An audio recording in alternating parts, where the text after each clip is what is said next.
palagi yan, especially in this campaign, kami ay natatanong, specifically, I can speak for myself, ano raw ang gagawin para malabanan ang dayaan sa halalan?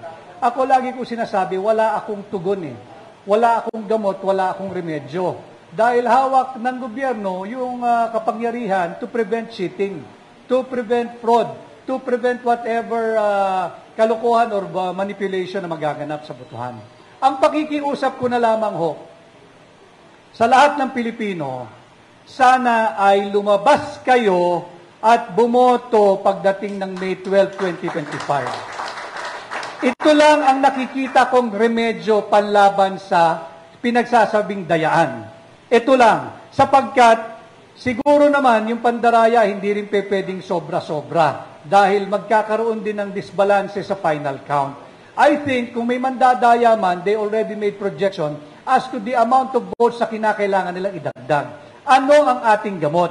Kinakailangan itaas natin yung voter turnout. Dapat higit na mataas to compensate and to offset kung ano mang dadagdag nilang pandaraya dyan.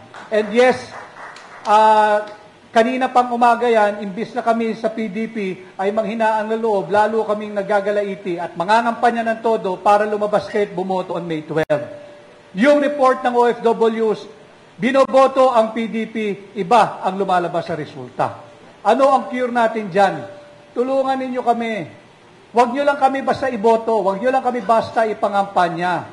Hikayatin ninyo lahat ng inyong pamilya, lahat ng inyong kakilala, bumoto. At para makita ng mga nagtatangkang mandaya, ang pakiusap ko, wala lang yung tatak at mga pangalan ng aming mga kandidato. Magsuot kayo ng t-shirt na berde sa May 12 para labanan natin yung mga magtatangkang ipeste ang boto ng mamamayang Pilipino.